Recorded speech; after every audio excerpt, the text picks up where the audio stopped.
Quick trim, barber. Oh, I'm not the barber. I just tidy up. Yeah, well, that's all I want. Tidy up the back and sides, nothing off the top. Yes, but... No, but come on, man. Chop, chop. If you say so, sir.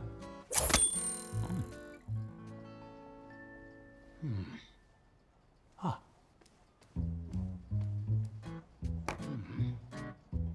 Oh.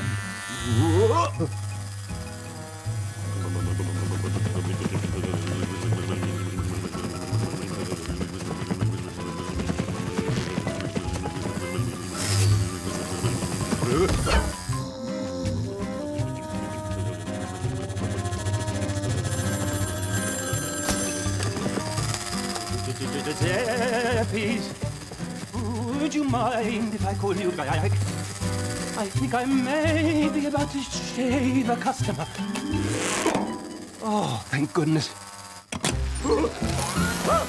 So how quickly did the option of a sequel kind of come together after the first film? I think the hope was always to make many films. I think that there's sort of,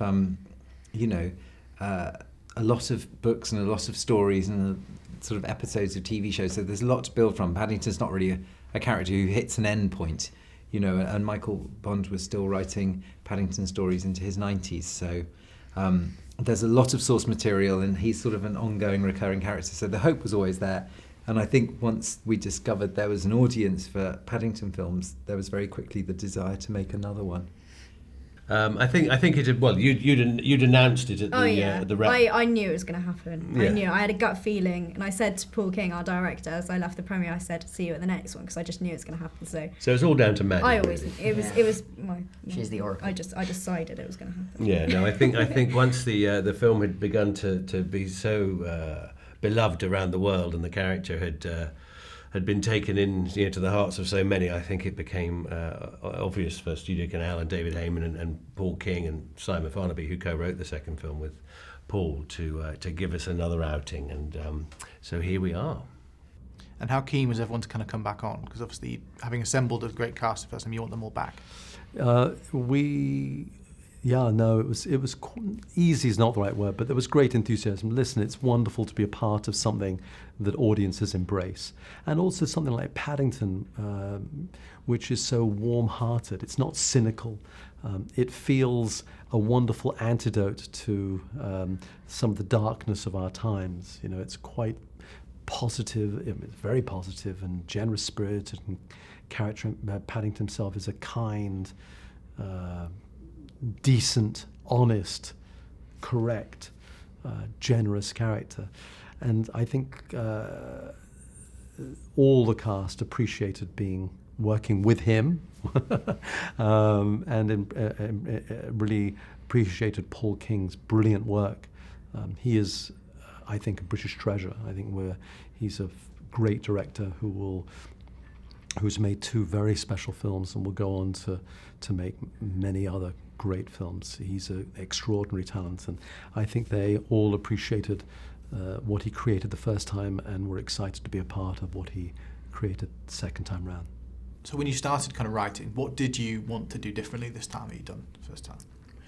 Well, I think the first one was sort of about him finding a home and a family, so the challenge was, how do you have new interactions? And we had an idea pretty early on about the community and bringing, Paddington into, the wider world. Into the wider world, really. And that was sort of our jumping off point. Yes, that he's found this very secure home, and we didn't really want to, we sort of didn't want to attack that home, because it felt like the family have been on their journey and they've learned to accept Paddington and they love him, and he's so part of that community that to sort of tear him away from the home or suggest that they fell out of love with him or anything would have felt so wrong. And so, but we wanted obviously a series of environments where Paddington can kind of butt up against different people and meet other people and sort of hopefully change them for the better. And it felt like at the end of the first film there's this scene where they're having a snowball fight, Paddington and the Browns, in the street, and it felt like a lovely image of belonging to a family. But even when we were filming it, I was saying it's a shame that we don't know who the neighbours are, and it's a shame we don't know how he fits into the wider Windsor Gardens, Portobello sort of area. And so that was our jumping off point for this, really, was to send this little innocent bear into the wider world and see see how he affects it and how it affects him. What were you all kind of hoping for from the second film? I mean, what did you want to see in this one compared to the first one? I think what we got really more sort of action and a bit more of an adventure sort of story. Like, I think the challenge was to take what worked so beautifully and what people had enjoyed most about the film, and to retain all that, but somehow to put it on a bigger canvas. And my goodness, I think Paul and Simon have written that certainly in such a short space of time. The character's gone from being accepted into the home of Windsor Gardens to actually not only touching the community but touching the wider community as well, when he ends up in prison, the poor bear, and then ends up on the sort of denouement to end all denouements, a sort of chase on a steam train. So the scope of it, the scale of it, seems to be so much bigger, and yet still retain all the charm and the wit of the first film. In the past month, these 3 shadowy individuals have all been seen snooping around 3 London landmarks. Oh. We think the thief you saw is part of a criminal gang. Using the pop-up book as a treasure map. Well, it's a theory. Have you found out who they are? Not yet, dearie. Maybe I should take a look. I'm sorry, this is a private conversation. Oh, it's all right, Mr. Brown. This is my friend, Knuckles. Go here. And this is Phibbs. G'day. Spoon. Hello. Jimmy the Snitch. All right. T-Bone. Watch out. The Professor. Oh. Squeaky Pete. Hello. Double Bass Bob. Hello. Farmer Jack. Okay. Mad Dog. Johnny Cashpoint. Ka-ching. Sir Geoffrey Wilcott. I hope I can rely on your vote. And Charlie Rumble. It's so wonderful to meet you all. I must say it's a great relief to know that Paddington's already made such sweet friends. Would you excuse us a moment? What are you doing? Talking to the nice men. Nice men?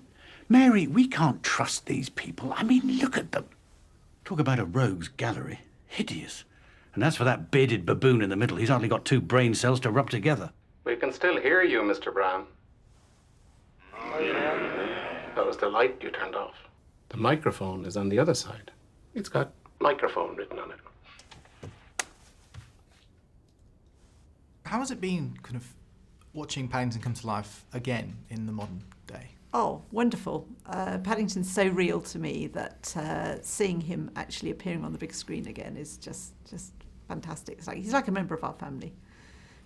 And I mean, can you kind of talk me through the development process of how the film kind of came to be? Because it's been a long time coming in various guises, hasn't it? It has, yes. I think until CGI was developed to the extent that it was when they made the first film, I don't think it would have been feasible to bring Paddington to the big screen until then. And so, which is really the main reason that it took so long for Paddington to come onto film. I mean, had there been other attempts that weren't successful? There had been other approaches and other suggestions. One of them a long time ago was to have somebody dressed up in a costume, but it just wouldn't have worked. And so it wasn't until David Heyman first approached my father that he felt that perhaps the time was right. And when you saw, it first realised as CGI, what was that like? Actually, it moved me to tears because Paddington is so real to me, having grown up with him, member of our family, that actually seeing him on the screen for the first time, it was very moving. I mean, obviously, when you're filming, there is no bear. How is all that when you see it for the first time, up on screen? That must be quite something, because compared to what you work with, it must be completely different. I think we think when we see it, when we're told how to react to the movements of Paddington, we think, oh, so that's what he was doing. Oh yeah, okay. So, and we get a better idea of it because it is very difficult to work with nothing. Even though we get a lot of help. We have Lauren who acts as Paddington. We have Gus who does virtually every impersonation of voice, and I think we get a lot of help, and I think it's a good job done. But actually, when you see the finished version, I instantly forget that the bear was never there in the first place. As far as I'm concerned, the bear, ladies and gentlemen, is real.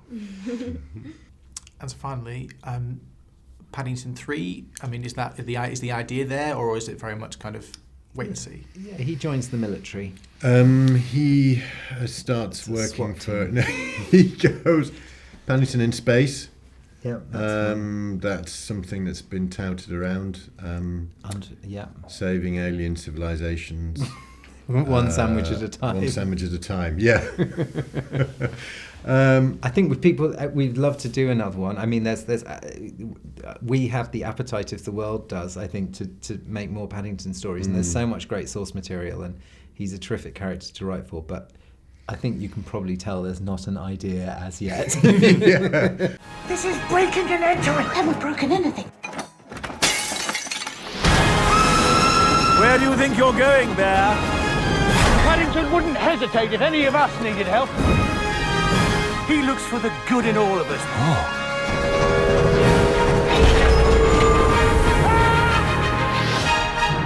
Marmalade. Take a seat.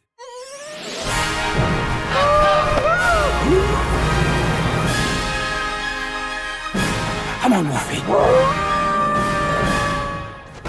Ow.